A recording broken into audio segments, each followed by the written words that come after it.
Have you ever noticed how English feels strangely simple?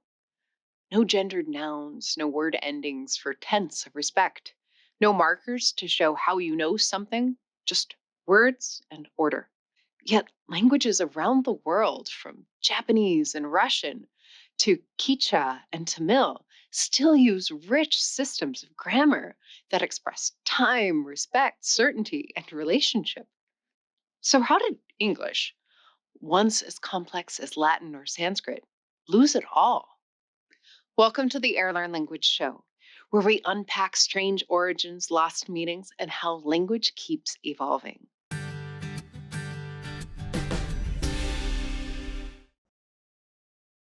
Languages are like living fossils. English used to encode time, respect, certainty, and relationships directly in grammar. But contact with Old Norse, the Norman conquest, and vowel shifts stripped it down. Today, many of these features survive in languages like Japanese, Russians, or Quechua, showing just how much English lost. Airlearn lets you explore these hidden layers so you can see how grammar shapes meaning and culture across languages, and how English evolved differently from its more feature rich cousins. 1,000 years ago, Old English wasn't simple at all. It had grammatical gender, four cases, dozens of inflections, and even dual pronouns, a way to say we too separately from we all. It also marked tense and aspect more clearly than modern English does. You could rearrange sentences freely because endings showed meaning, not word order. But over centuries, invasion, migration, and sound changes stripped those endings away, turning English from a synthetic to an analytic language. The first simplifications came from language contact. Old Norse speakers and Old English speakers had to communicate fast. They dropped gender endings, simplified verbs, and leaned on order and context. Then the Norman conquest layered French vocabulary over this leaner structure, while the loss of unstressed vowels erased old grammatical markers. Soon, words like stan, stone, stans, stones, and stain, to the stone, all collapsed into simply stone. The grammar that once carried meaning moved into the words themselves. Let's break down the features English once shared with other languages and how their loss shaped what we speak today. Languages like Hopi or Mandarin can describe actions without strict past, present, future marking.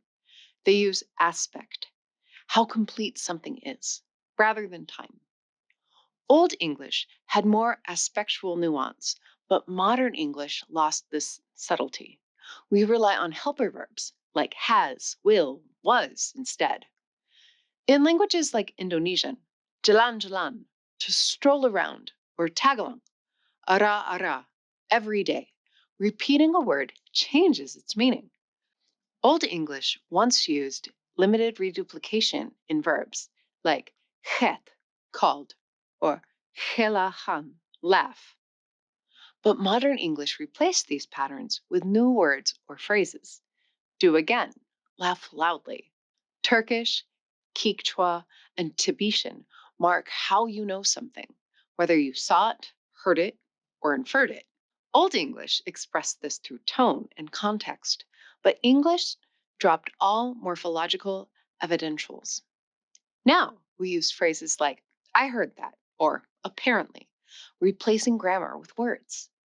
Many languages distinguish between we, including you, and we, excluding you.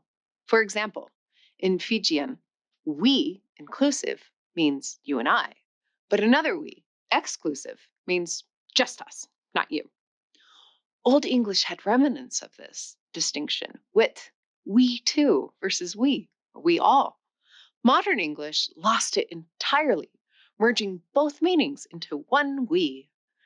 Languages like Latin and Finnish had forms to say two each or five apiece. Old English once did, too, But today, English expresses this with phrases like they are five each instead of inflected numerals. Japanese and Korean use entire verb systems for hierarchy and respect. Old English had formal and informal pronouns, thou versus you.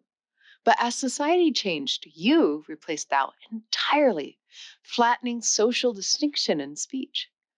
In languages like Russian, adjectives change form depending on grammatical case, even when used with to be.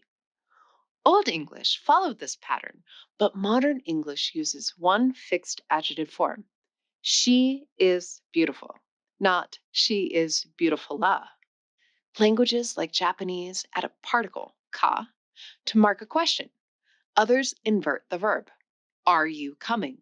Old English used word endings and tone to show interrogatives, but as endings vanished, inversion became the rule. That's why English relies on strict word order. You are here versus are you here, instead of flexible syntax. Many languages have two to be verbs, one for identity, I am a teacher, and one for location, I am in school. Old English had subtle distinctions between bien and wasan. Over time, they merged into our simple verb to be, losing locative nuance. In languages like French, il pleut, it rains, or Japanese, ame ga furu, weather verbs require subjects. Old English once had impersonal reconstructions, rains or snows, without it.